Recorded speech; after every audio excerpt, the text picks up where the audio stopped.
ಜೆಟಿ ವೀಕ್ಷಕರಿಗೆ ನಮಸ್ಕಾರಗಳು.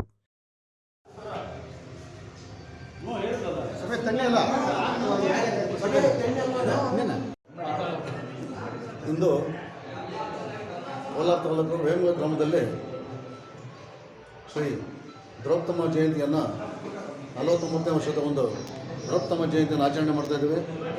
ಈ ಒಂದು ಕಾರ್ಯಕ್ರಮದಲ್ಲಿ ನಮ್ಮ ಎಲ್ಲ ಜನಾಂಗದವರು, ಊರಿನ ಎಲ್ಲ ಜನಾಂಗದವರು ಹಾಗೂ ಗ್ರಾಮಸ್ಥರು, ಸುತ್ತಮುತ್ತಲಿನ ಹಳ್ಳಿಯ ಎಲ್ಲ ಗ್ರಾಮಸ್ಥರು ಬಂದು ಈ ಒಂದು ಕಾರ್ಯಕ್ರಮ ಭಾಗವಹಿಸಿ ಇಲ್ಲಿನ ಒಂದು ಪೂಜೆ ಕಾರ್ಯಕ್ರಮದಲ್ಲಿ ಭಾಗವಹಿಸಿದ್ದಾರೆ. ಈ ಒಂದು ಪೂಜಾ ಕಾರ್ಯಕ್ರಮವನ್ನು ಇದೇ ನಮ್ಮ ದ್ರೌಪದಮ್ಮ ನಮ್ಮ ದೇವಾಲಯದ ಕರಗದ ಪೂಜಾರಿಗಳಾದ ಜಗದೀಶ್ ಅವರು ಬಹಳ ದೇವರಿಗೆ ಅಲಂಕಾರವನ್ನು ಮಾಡಿ ಭಾಳ ವಿಜೃಂಭಣೆಯನ್ನು ಈ ಕಾರ್ಯಕ್ರಮವನ್ನು ಅವರ ಮುಖಾಂತರ ನಾವು ಜಗಿಸಿದ್ದೇವೆ.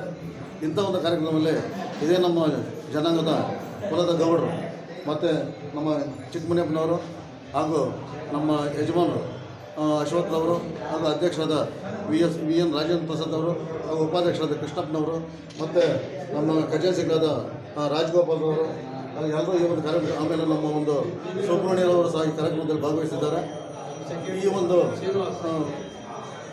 ಒಂದು ಕಾರ್ಯಕ್ರಮದಲ್ಲಿ ಭಾಗವಹಿಸಿ ಎಲ್ಲರಿಗೂ ನಾವು ಧನ್ಯವಾದಗಳನ್ನು ಅರ್ಪಿಸ್ತಾ ಇದ್ದೇವೆ. ಇಂದು ಸಂಜೆ 4 ಗಂಟೆಗೆ ಈ ಒಂದು ನಮ್ಮ ದ್ರೌಪದಮ್ಮನ ಒಂದು ಜಯಂತಿ ಆಚರಣೆಯನ್ನು ಊರಿನ ಪ್ರಮುಖ ಬೀದಿಲೆಲ್ಲ ಮೆರವಣಿಗೆ ಮೂಲಕ ಆಚರಣೆ ಮಾಡ್ತಾಯಿದ್ವಿ. ಈ ಒಂದು ಪಲ್ಲಕ್ಕಿಗಳ ಮುಖಾಂತರ ಮಾಡ್ತಾಯಿದ್ವಿ. ಎಲ್ಲ ಗ್ರಾಮಸ್ಥರು ಹೆಚ್ಚಿನ ಸಂಖ್ಯೆಯಲ್ಲಿ ಭಾಗವಹಿಸ್ತಿದ್ದಾರೆ. ಹಾಗೂ ಈ ಒಂದು ಪಲ್ಲಕ್ಕಿಯಲ್ಲಿ ಎಲ್ಲರೂ ಭಾಗವಹಿಸುವ ಎಲ್ಲರಲ್ಲೂ ನಾನು ಒಂದು ವಿನಂತಿಯನ್ನು ಮಾಡ್ಕೊತಾ ಇದ್ದೇನೆ. ಈ ಒಂದು ಕಾರ್ಯಕ್ರಮಕ್ಕೆ ಊರಿನ ಎಲ್ಲ ಜನಾಂಗದಲ್ಲಿ ಪ್ರಚಾರ ಮಾಡಿದಂಥ ನಮ್ಮ ಕೋಲ್ಕಾರವರು ಇಲ್ಲಿ ಇದ್ದಾರೆ, ಪೆರ್ಮಳರವರು, ಮತ್ತು ಈ ಎಲ್ಲ ಭಾಗದ ಜನಾಂಗಗಳನ್ನೆಲ್ಲ ಅಭಿನಂದಿಸ್ತಾ ಈ ಒಂದು ನಾನು ಮಾತನ್ನು ಮುಗಿಸ್ತಾ ಇದ್ದೀನಿ. ಜೈ ಜೈ ದ್ರೌಪದಿ ಮಾತೆ.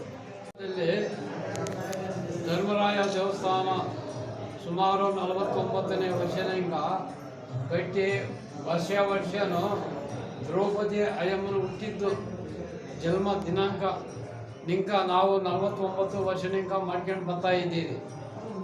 ದ್ರೌಪದಮ್ಮನು ಹುಟ್ಟಿದ್ದು ಜಯಂತಿ ನಾವು ಮಾಡ್ಕೊಂಡು ಬರ್ತಾ ಇದ್ದೀವಿ. ಎಲ್ಲ ಊರಿನಲ್ಲಿ ಎಲ್ಲ ಗ್ರಾಮಸ್ಥರು ಸೇರಿ ಎಲ್ಲರನ್ನೂ ಬರಮಾಡ್ಕೊಂಡು ನಾವು ವರ್ಷಕ್ಕೆ ಒಂದು ಸಲ ಮಾಡಿದ್ದೀರಿ. ತಿರ್ಗಾ ಕರಗ ಟೈಮ್ನಲ್ಲಿ ಆಯಮ್ಮನು ದ್ರೌಪದಿಯಲ್ಲಿ ಅವತ್ತೂ ಎಲ್ಲ ಗ್ರಾಮದ ಜನಗಳೆಲ್ಲ ಸೇರಿಸ್ಕೊಂಡು ನಾವು ಊರಿನಲ್ಲಿ ಕರಗವನ್ನು ಇದು ಮಾಡ್ತೀರಿ. ಈ ವರ್ಷ 49ನೇ ವರ್ಷದ ಕರಗ ನಾವು ಮಾಡಿ ಇದ್ದೀರಿ ಅಂತ ನಾವು ಎಲ್ಲ ಜನಾಂಗನ ಇದು ಮಾಡ್ತೀವಿ. ಇಂದು ಧರ್ಮರಾಯ ಸ್ವಾಮಿ ದ್ರೌಪದಮ್ಮ ದೇವಿಯ ಜಯಂತ್ಯೋತ್ಸವ 49ನೇ ವರ್ಷದ ವರ್ಷೋತ್ಸವ ಮಾಡಿದಾಗ ಈ ವರ್ಷವೂ ಅದ್ದೂರಿಯಾಗಿ ನಮ್ಮ ಸಮಿತಿಯ ಪದಾಧಿಕಾರಿಗಳು ಮತ್ತು ಊರಿನ ಎಲ್ಲ ಜನಾಂಗದ ಎಲ್ಲ ಗಣ್ಯರು ಸೇರಿ ಪ್ರತಿಯೊಂದು ಈ ವರ್ಷವೂ ಅದ್ದೂರಿಯಾಗಿ ಮಾಡಿದ್ದೀವಿ.